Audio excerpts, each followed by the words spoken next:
Petrol, diesel, gas दरवाढी विरोधात काँग्रेसच्या वतीने बुलढाणा जिल्ह्यातही विविध ठिकाणी आंदोलन करण्यात आले। याच वेळी केंद्र सरकारच्या विरोधात निदर्शने करण्यात आली। खामगाव, मलकापूर आणि शेगावात काँग्रेसच्या कार्यकर्त्यांनी पेट्रोल पंपासमोर आंदोलने केली। गेल्या 7 वर्षापासून पेट्रोल, डिझेल व गॅसची दरवाढ हे केंद्र सरकार सातत्याने करत असून याचा फटका सर्वसामान्य नागरिकांना बसत आहे। जवळजवळ 25 लाख कोटी रुपये केंद्र सरकारने या वाढीमधून गोळा केले आहेत। याचा परिणाम महागाई वाढीमध्ये झाला आहे। विशेषतः आंतरराज्यीय बाजारपेठेत कच्चे तेलाचे भाव कमी असताना सुद्धा सातत्याने ही भाववाढ नागरिकांना लादली जात असून याचा निषेध व्यक्त करतो व ही दरवाढ त्यांनी मागे घ्यावी अशी मागणी करीत बुलढाणा जिल्ह्यातील खामगाव, मलकापूर आणि शेगावात काँग्रेसच्या कार्यकर्त्यांनी पेट्रोल पंपासमोर आंदोलने केली।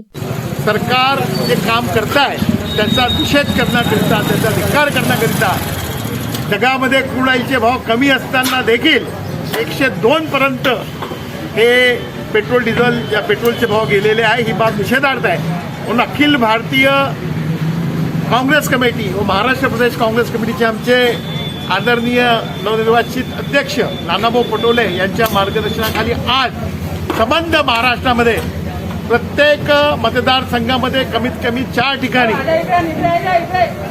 जे मोदी सरकारने जनतेचा विश्वासघात केलेला आहे त्यासाठी लोकांचं ध्यान केंद्रित करण्याकरिता मोदी सरकारने कशी जनतेमध्ये कशा प्रकारे हाहाकार या निर्णयाविरुद्ध आहे तो दाखवण्याकरिता, त्याचा निषेध करण्याकरिता, जनजागृती करण्याकरिता व ज्यांनी विश्वासघात केलेला आहे त्याला त्याची जागा दाखवण्याकरिता आजचा हा आंदोलनाचा कार्यक्रम आमचा आहे।